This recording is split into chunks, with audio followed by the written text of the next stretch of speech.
There's a genocide going on right now that we haven't seen since the likes of the Holocaust. I'm talking about the re-education of the Uyghur Muslims in the Xinjiang region of China.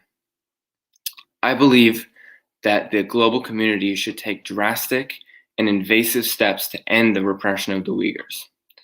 I believe this because we know what is going on in these camps, and we know how re-education and internment camps are used as an excuse for genocide and human rights violations.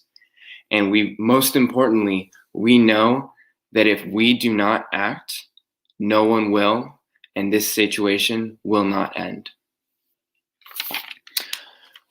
First, let's talk about the situation. What's going on in these camps? Basically, there is a large population of Uyghur Muslims in the Xinjiang region of China. The Chinese government of Beijing has deemed this group of minorities a threat to national security. So they decided, starting in 2017, in the last 4 years since, to build re-education camps all around China. These camps are officially called the Vocational and Educational Training Centers by the Chinese government. The Chinese government of Beijing claims that these camps are completely voluntary, meaning that all the prisoners want to be there because they would like to be re-educated. This is obviously a lie, as most of the people who are imprisoned in these camps are there because they were arrested for showing Muslim traits, such as having a beard or praying publicly. In 2017, a leaked Chinese government document, which included a 9-page memo on how the camp should be run, with specific instructions. These instructions were very militaristic and basically seemed like it's a prison camp. Specific quotes from that include orders to increase discipline around behavioral issues, promote repentance and confessing, and make Mandarin studies a top priority. An organization called Human Rights Watch stated in 2017 that all prisoners of these camps have been at least subject to psychological torture because they do not know when they will be released. The BBC ran a story on a woman who was in these camps named Tersine Ziwadun. Ziwadun stated that almost every night the Chinese prison guards would come around and pick out the women that they wanted, and they would rape them in the back room, and that she has been taken several times. And that came in February of 2021.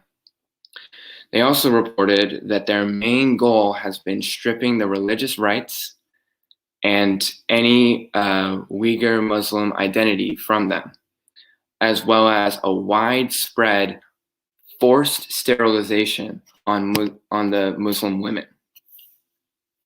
In January of 2021, the Trump administration said that China's actions in these regions have amounted to genocide.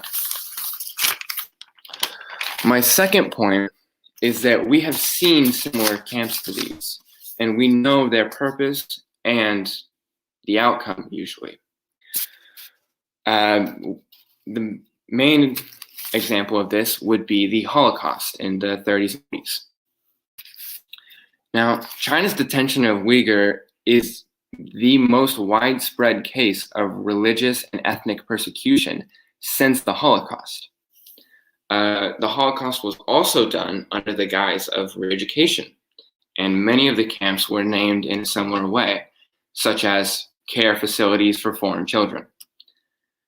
Now, if this is as big a deal as the Holocaust, then why is it not at the forefront of political dialogue? Why are we not talking about this? The truth is people did not know about the Holocaust when it was happening either. because the German government, just like the Chinese government today, has done a very, very good job of keeping it secret and making foreign powers not feel comfortable to bring it up with them because they feel like they need them for trade. So people don't want to bring up, people feel like they rely on China, so they won't bring up the countless violations of human rights, as well as the genocide on the Uyghur Muslims and the genocide in Tibet. My third point is that we know that if we, as the US government and other global powers, do not help these people and do not help to end the situation will not end. And these people are just left to their own fate. In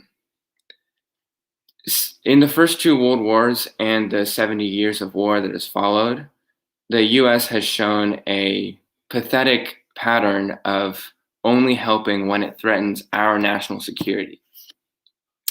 I believe that we need to end that pattern and try to protect these people. These people have no means to protect themselves, and their situation is deteriorating fast. In conclusion, I believe that all global powers who claim to oppose human rights violations should take drastic and invasive steps to intervene in stopping the Uyghur detention in China.